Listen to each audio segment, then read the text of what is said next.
Every morning felt like I was wrestling a kraken made of blankets. Not tired, just numb. Like my soul had hit snooze and forgot to wake up with the rest of me.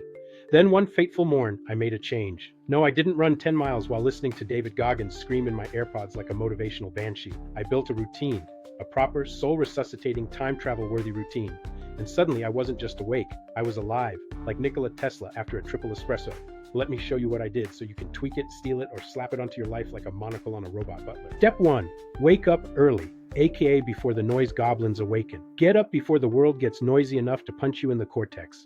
The second I open my eyes, I thank the great clockmaker above. Not out of obligation, but because I'm not guaranteed tomorrow, and today is a miracle wrapped in caffeine. Let's be brutally honest.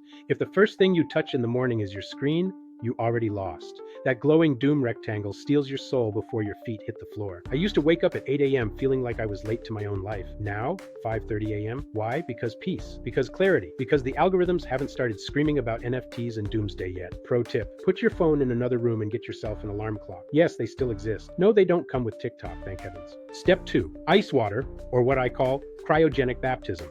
Imagine voluntarily submerging your body into an ice bath at 6 a.m. Congratulations, you've just survived your first battle of the day, and you've done it with the same bravery as Indiana Jones running from a boulder, but with less sweat and more frostbite. Comfort is a liar. Cold doesn't care about your excuses. Science says it boosts dopamine by 250%. That's more than a new iPhone drop or your ex liking your Instagram post. And it teaches your nervous system to handle stress like a gentleman duelist, not a panicked raccoon. Get in, suffer, become legend. Step 3. Mental realignment. Spiritual upgrade required. Now we enter the inner sanctum. Bible, prayer, or just good old-fashioned thinking without Wi-Fi. I know, scandalous. 10 minutes. No scrolling, no Spotify. Just your own thoughts. Raw and unfiltered like a steampunk radio signal straight from the soul. Personally, I talk to God, because hustle culture and TikTok advice can't give you peace that passes understanding. But whatever your anchor is, faith, philosophy, or wisdom from your grandma, reconnect, because clarity doesn't shout, it whispers in silence. Step 4. Journaling like a CEO. Not a sad Victorian poet. This isn't Dear Diary, I saw a cute boy in homeroom. This is tactical journaling, my friend.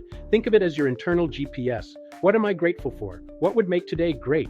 What must I avoid to not ruin everything? Boom. That's your mission log for the day. Without it, you're just a dirigible flying blind in a sky full of flying monkeys. And before you say, I don't have time, check your screen time. I bet you had time for 38 cat memes yesterday. You have time. You just need a pen and a spine. Step 5. Movement, aka commanding the meat machine. Your body is your first business. Move it, or become a floating brain in a jar powered by regret and Red Bull. I'm not saying you need to flip tires like Thor in a CrossFit mood swing. Just move, lift, walk, jump, reclaim your agency. Because when you do hard things on purpose, everything else feels like a side quest. Me, I hit strength training, then march uphill on a treadmill like I'm storming Mordor, all while motivational speeches scream at me in my ears like my own personal hype council. Step 6. Breathwork. Hack your nervous system like a Jedi. Ah yes, breathe. The one thing I do 20,000 times a day and never think about. Thanks for that dusty advice. But here's the twist. Done intentionally, your breath becomes a power tool, a reset button, a built-in panic squasher from the factory settings of your nervous system. We're not talking woo-woo air sniffing here. This is box breathing,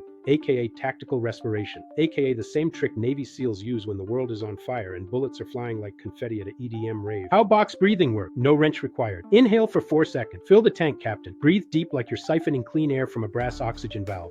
Hold for 4 seconds. Let the air sit, still, regal, as if your lungs were tea steeping in silence. Exhale for 4 seconds. Release with intent, not like a sigh of despair, but like steam escaping a high-pressure boiler, controlled and calm. Hold again for 4 seconds. This is the stillness between waves. Feel the quiet before the next round. Repeat for 4 cycles, less than 3 minutes total. That's it. You're now breathing like a tactical wizard. Why it slaps. Turns off fight or flight mode like flipping a switch on a Tesla coil.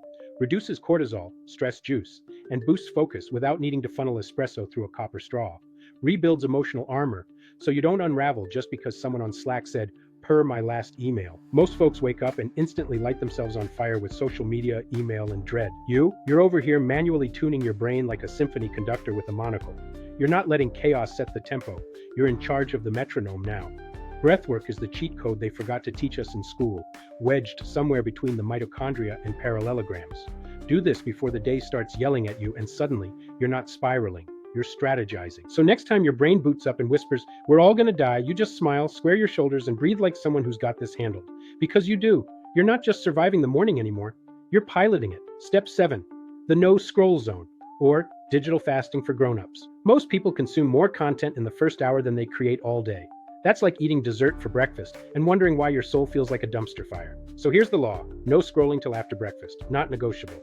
If it's urgent, they'll call. If it's not, it can wait. Take the first hour and build yourself before the world tries to break you. You don't need a new app, you need a new approach. Stop copying the morning routines of billionaires with private chefs and cryo chambers. Build your own, test it, tweak it, steal what works. And if you feel even 1% more alive tomorrow, less zombified, more focused, maybe even glowing with that banana peel radiance, then you're winning. Comment 1% below. Smash that like button like you're punching procrastination in the face. Subscribe for more steampunk-styled life hacks.